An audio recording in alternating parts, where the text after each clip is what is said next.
नमस्कार दोस्तों, मैं विकास त्रिवेदी आपके अपने YouTube चैनल विकास स्टडी सर्कल पर आप सभी का स्वागत करता हूं।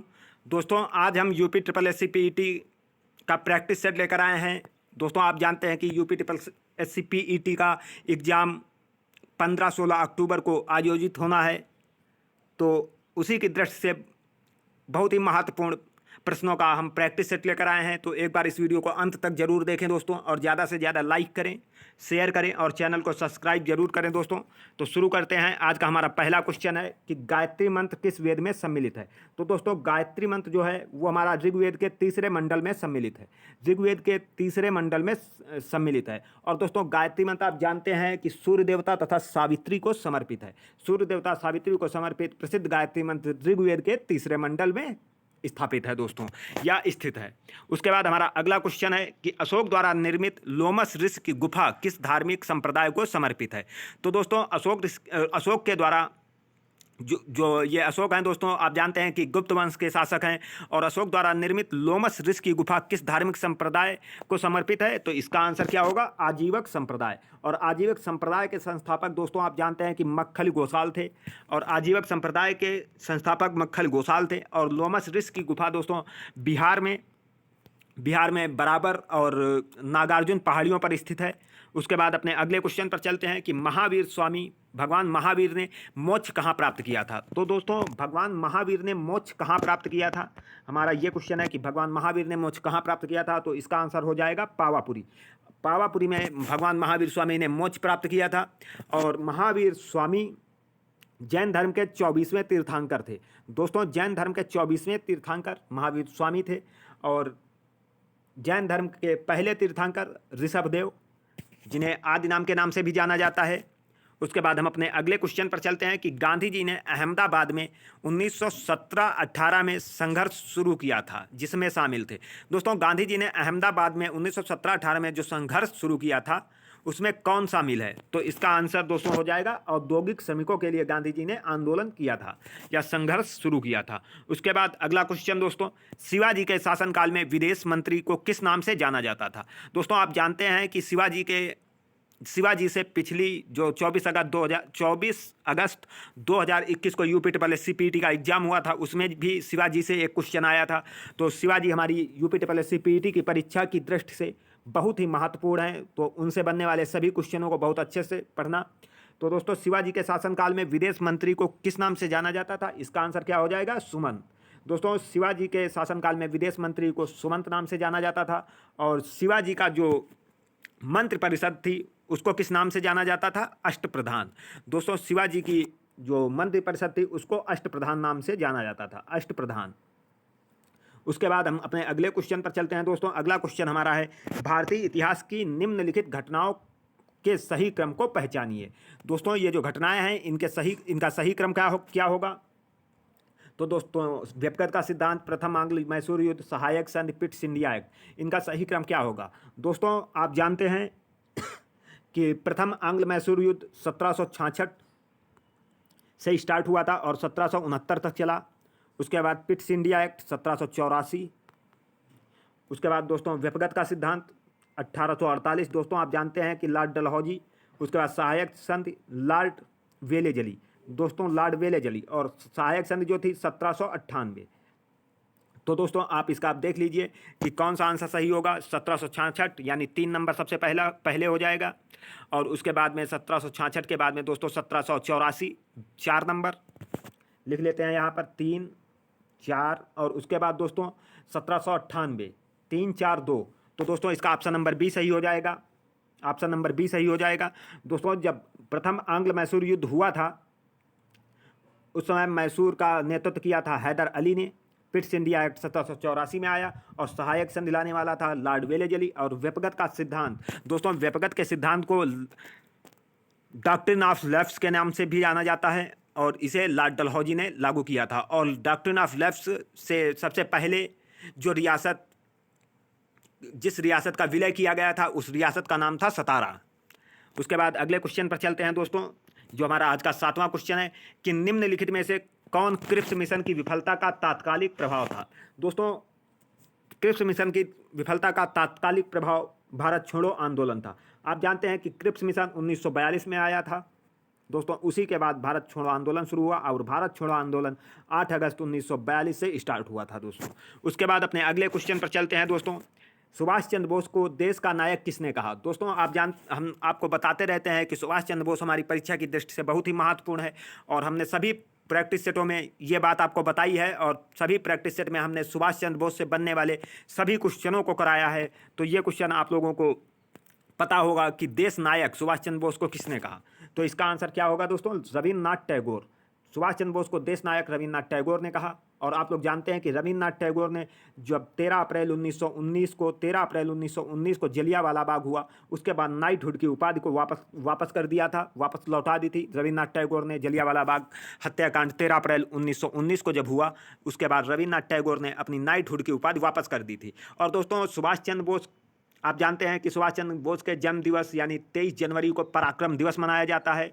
और रविन्द्रनाथ टैगोर आप जानते हैं जिन्होंने जनगण मन की रचना तो की है, साथ में बांग्लादेश के राष्ट्रगान ओमार सोमार बांग्ला की भी रचना की है। दोस्तों सुभाष चंद्र बोस की पुस्तक का नाम है इंडियन स्ट्रगल। और सुभाष चंद्र बोस के राजनीतिक गुरु देशबंधु चित्तरंजन दास थे। और सुभाष चंद्र बोस ने दोस्तों हरिपुरा अधिवेशन जो 1938 में हुआ था, हरिपुरा अधिवेशन जो 1938 में हुआ था, इसकी अध्यक्षता की थी। और 1939 में त्रिपुरी अधिवेशन की अध्यक्षता की थी। और दोस्तों इन्होंने त्रिपुरी अधिवेशन में गांधी जी के प्रत्याशी पट्टाभी सीतारमैया को हराया था। तो दोस्तों उसके बाद अपने अगले क्वेश्चन पर चलते हैं। और दोस्तों एक चीज़ आपको बता दें कि हिटलर ने सुभाष चंद्र बोस को नेताजी के नाम से पुकारा था। इनको नेताजी नाम हिटलर ने दिया था। रविन्द्रनाथ टैगोर ने देश नायक इन्हें कहा। और सुभाष चंद्र बोस ने दोस्तों महात्मा गांधी को राष्ट्रपिता कहा। राष्ट्रपिता सर्वप्रथम महात्मा गांधी को सुभाष चंद्र बोस ने कहा। उसके बाद अगले क्वेश्चन पर चलते हैं दोस्तों। निम्नलिखित में से किसने गणपति महोत्सव को महाराष्ट्र में बहुत लोकप्रिय बना दिया? तो दोस्तों इसका आंसर क्या होगा आप लोग बताइएगा कि गणपति महोत्सव को महाराष्ट्र में किसने लोकप्रिय बनाया? तो इसका आंसर हो जाएगा बाल गंगाधर तिलक। दोस्तों बाल गंगाधर तिलक से संबंधित दो महत्वपूर्ण समाचार पत्र हैं, एक केसरी और दूसरा मराठा। केसरी और मराठा, ये इस पत्र को प्रकाशित करने वाले बाल गंगाधर तिलक थे। दोस्तों केसरी और मराठा। दोस्तों बाल गंगाधर तिलक, इनकी एक पुस्तक है गीता रहस्य। इनकी पुस्तक का नाम है गीता रहस्य। और पिछली परीक्षा में बाल गंगाधर तिलक, जो पिछली परीक्षा 24 अगस्त 2022 को हुई थी UPSSC की, उसमें बाल गंगाधर तिलक और एनी बेसेंट, दोस्तों बाल गंगाधर तिलक और एनी बेसेंट से होम रूल लीग की स्थापना के बारे में क्वेश्चन आया था। होम रूल लीग की स्थापना दोस्तों 1916 में बाल गंगाधर तिलक ने की और एनी बेसेंट ने भी की। दोस्तों बस दोनों लोगों के शहर अलग अलग थे। उसके बाद अगले क्वेश्चन पर चलते हैं कि भारत में झीलों के संबंध में निम्नलिखित युग्मों पर विचार कीजिए।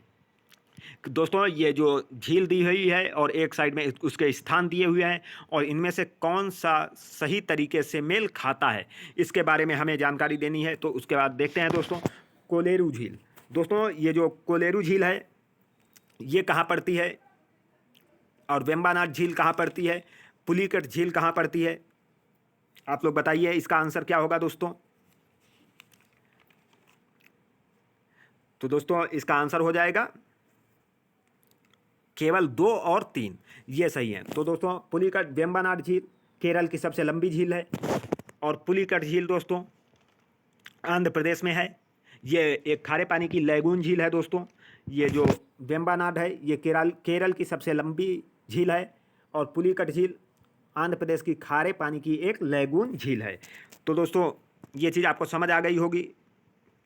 और उसके बाद दोस्तों लोकटक झील जो है वो मणिपुर में पाई जाती है, चिल्का झील उड़ीसा में, बुलर झील जम्मू कश्मीर में और पैगांग झील लद्दाख में है। और दोस्तों पुलिकट हम आपको बता चुके हैं और वेम्बानाड केरल की सबसे बड़ी झील है। उसके बाद दोस्तों और इसका आंसर तो क्या केवल 2 और 3, ये दोनों दोस्तों सही है। वेम्बानाड और ये दोनों केरल और आंध्र प्रदेश में पाई जाती हैं। उसके बाद अपने अगले क्वेश्चन पर दोस्तों चलते हैं। हमारा अगला क्वेश्चन है कि मैकल में अमरकंटक का पठार किस नदी के उद्गम स्थल को चिन्हित करता है। दोस्तों आप जानते होंगे कि मैकल में अमरकंटक का पठार किस नदी के उद्गम स्थल को चिन्हित करता है। तो इसका आंसर क्या हो जाएगा, नर्मदा। दोस्तों नर्मदा नदी के उद्गम स्थल को चिन्हित करता है। और आप जानते हैं कि नर्मदा नदी MP में सबसे ज़्यादा लंबाई नर्मदा नदी की है। और सेकंड नंबर पर एमपी में ताप्ती नदी है। और एमपी की जीवन रेखा के नाम से नर्मदा नदी को जाना जाता है। एमपी की जीवन यानी मध्य प्रदेश की जीवन रेखा के नाम से नर्मदा नदी को जाना जाता है। और ताप्ती, नर्मदा और माही नदी दोस्तों पूर्व से पश्चिम की ओर बहती हैं। उसके बाद अगले क्वेश्चन पर चलते हैं। अगला क्वेश्चन हमारा है कि 2011 की जनगणना के अनुसार भारत के निम्न में से किस राज्य का जनसंख्या घनत्व सबसे कम है? तो दोस्तों जनसंख्या घनत्व सबसे कम अरुणाचल प्रदेश का है। अरुणाचल प्रदेश का सबसे कम जनसंख्या घनत्व है 17। उसके बाद जनसंख्या में दोस्तों सबसे छोटा राज्य सिक्किम, क्षेत्रफल में सबसे छोटा गोवा। और अगर दोस्तों वन प्रतिशतता की बात की जाए तो इसका आंसर मिजोरम होगा। वन प्रतिशतता में सबसे अधिक वन प्रतिशतता किस राज्य की है? तो मिजोरम की है। और क्षेत्रफल में सबसे छोटा राज्य गोवा, जनसंख्या में सबसे छोटा राज्य सिक्किम और जनसंख्या घनत्व तो सबसे कम किसका है? अरुणाचल प्रदेश का है। उसके बाद अगले क्वेश्चन पर चलते हैं दोस्तों कि मानस राष्ट्रीय उद्यान निम्नलिखित में से किस राज्य में है? तो दोस्तों आप जानते हैं कि मानस राष्ट्रीय उद्यान असम में पाया जाता है। दोस्तों मानस राष्ट्रीय उद्यान असम में है। और असम के और भी राष्ट्रीय उद्यान है, काजीरंगा असम में है, नामेरी असम में है, ओरांग जिसका राजीव गांधी नाम था दोस्तों, ओरांग ये भी असम में है, डिब्रू सैखोवा असम में है दोस्तों। तो ये असम के राष्ट्रीय उद्यान है। और उसके बाद दोस्तों अगले क्वेश्चन पर चलते हैं कि प्रथम पंचवर्षीय योजना में मुख्य फोकस क्या था? दोस्तों प्रथम पंचवर्षीय योजना में मुख्य फोकस क्या था? इसका क्वेश्चन दोस्तों है कि प्रथम पंचवर्षीय योजना में मुख्य फोकस क्या था? तो प्रथम पंचवर्षीय योजना का दोस्तों टाइम पीरियड क्या था? 1951 से 1956। और ये दोस्तों प्रथम पंचवर्षीय योजना जो है वो हमारी हेराल्ड डॉमर मॉडल पर आधारित है। प्रथम पंचवर्षीय योजना हमारी हेराल्ड डॉमर मॉडल पर आधारित है। और इसका आंसर क्या हो जाएगा? कृषि क्षेत्र। दोस्तों प्रथम पंचवर्षीय योजना का मुख्य फोकस कृषि क्षेत्र पर था। और इसका टाइम पीरियड था 1951 से 56 दोस्तों। और यह हेराल्ड डॉमर मॉडल पर आधारित है दोस्तों।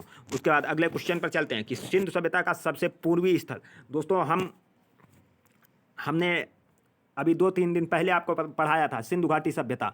और दोस्तों सिंधु सभ्यता का सबसे पूर्वी स्थल के बारे में बहुत अच्छे से और बहुत विस्तृत चर्चा की थी। आलमगीरपुर किस नदी के किनारे स्थित है? दोस्तों सबसे पहला तो क्वेश्चन यही है कि आलमगीरपुर सिंधु सभ्यता का सबसे पूर्वी स्थल है। और ये कहाँ है? तो इसका आंसर होगा मेरठ, उत्तर प्रदेश दोस्तों। और आलमगीरपुर किस नदी के किनारे है? तो आलमगीरपुर हिंडन नदी के किनारे है दोस्तों। आप जानते हैं कि रावी नदी के किनारे हड़प्पा स्थित है, सिंधु नदी के किनारे मोहनजोदड़ो है, और दास्क नदी के किनारे सुतकांगेडोर है, और हिंडन नदी के किनारे आलमगीर है। और आलमगीर की खोज यज्ञदत्त शर्मा ने की थी।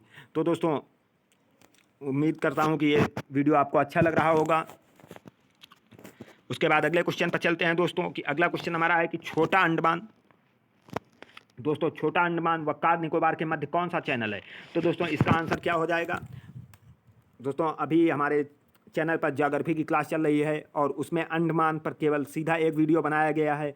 आप उसमें जाकर देख सकते हैं। इसमें विस्तृत तरीके से अंडमान के बारे में बताया गया है। तो छोटा अंडमान व कार निकोबार के मध्य कौन सा चैनल है? इसका आंसर हो जाएगा 10 डिग्री चैनल। दोस्तों 10 डिग्री चैनल छोटा अंडमान और कार निकोबार के मध्य है। दोस्तों हमारे चैनल पर ज्योग्राफी की क्लास चलाई जा रही है और अभी 3-4 दिनों पहले छोटा अंडमान निकोबार पर एक पूरी क्लास बनाई गई है। लक्षद्वीप पर पूरे जितने भी यूटी हैं सब पर क्लास बनाई गई है। और आप लोग चैनल पर जाकर जरूर देखिएगा।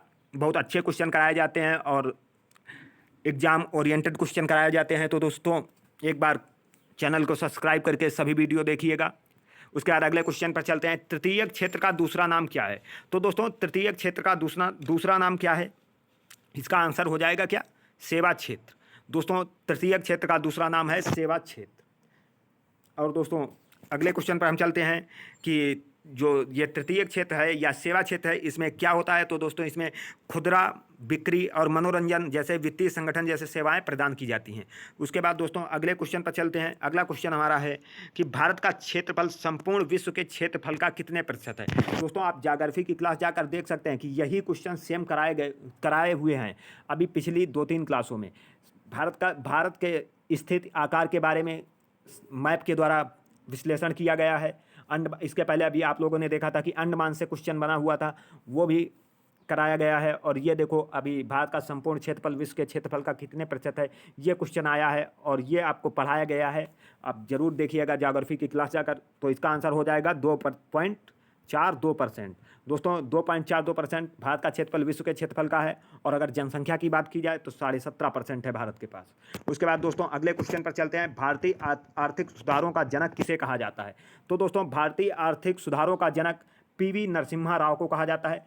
आप जानते हैं कि 1991 में ये प्राइम मिनिस्टर थे और 1885 में जब राजीव गांधी प्राइम मिनिस्टर थे उसके बाद पीवी नरसिम्हा राव जी को प्राइम मिनिस्टर बनाया गया। और इन्होंने उदारीकरण के द्वारा भारतीय आर्थिक सुधार में बहुत से काम किए, इसीलिए इन्हें भारतीय आर्थिक सुधार का जनक कहा जाता है। उसके बाद दोस्तों अगले क्वेश्चन पर चलते हैं, जो हमारा आज का 21वां क्वेश्चन है कि संविधान के किस अनुच्छेद में न्यायपालिका का कार्यपालिका से पृथक्करण बताया गया है? तो दोस्तों संविधान के किस अनुच्छेद में न्यायपालिका का कार्यपालिका से पृथक्करण बताया गया है? इसका आंसर क्या हो जाएगा?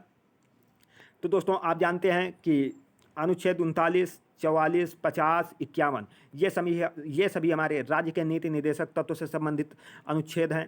और राज्य के नीति निर्देशक तत्व DPSP दोस्तों यानी ये आयरलैंड के संविधान से लिया गया है। तो सबसे पहले देख लेते हैं दोस्तों, इसका आंसर हो जाएगा अनुच्छेद में न्यायपालिका व कार्यपालिका का पृथक्करण। तो इसका आंसर हो जाएगा अनुच्छेद 50। दोस्तों अनुच्छेद 50 में न्यायपालिका व कार्यपालिका से पृथक्करण है। अंतर्राष्ट्रीय शांति की बात की जाए तो अनुच्छेद 51 में है। अनुच्छेद 39 में ग्राम सभाएं हैं दोस्तों। और अनुच्छेद 44 में समान सिविल संहिता है। तो दोस्तों समान सिविल संहिता अनुच्छेद 44 में है और समान सिविल संहिता लागू करने वाला एकमात्र राज्य गोवा है। उसके बाद अपने अगले क्वेश्चन पर चलते हैं, जो हमारा 22वां क्वेश्चन है कि निम्नलिखित में से कौन सा समवर्ती सूची का विषय है? तो दोस्तों समवर्ती सूची वो सूची होती है जिसमें राज्य तथा केंद्र दोनों नियम बना सकते हैं, या दोनों दोस्तों कोई भी नियम पारित कर सकते हैं। और लेकिन दोस्तों नियम तो राज्य और केंद्र दोनों बना सकते हैं, लेकिन केंद्र के नियम बनाते ही राज्य का नियम जो है वो ख़त्म हो जाएगा। तो यहाँ पर समवर्ती सूची में वो सभी सब्जेक्ट आएंगे जिन पर केंद्र और राज्य सरकारें नियम बनाती हैं, लेकिन दोस्तों वही जब लागू वही नियम होगा जो केंद्र सरकार बनाएगी। तो दोस्तों इसमें जो संचार, कंप्यूटर, पुलिस ये समवर्ती सूची के विषय नहीं है, विवाह समवर्ती सूची का विषय है दोस्तों। तो इसका आंसर विवाह सही हो जाएगा। उसके बाद अपने अगले क्वेश्चन पर चलते हैं, किस संविधान संशोधन के द्वारा पंचायती राज संस्थाओं को संवैधानिक दर्जा प्रदान किया गया? तो दोस्तों आप जानते हैं कि 73वें संविधान संशोधन 1991 और 92 के द्वारा 93 के द्वारा संसद पंचायती राज का दर्जा दिया गया। और दोस्तों 73वां संविधान संशोधन 1991, 92 या 92-93। उसके बाद दोस्तों अपने अगले क्वेश्चन पर चलते हैं।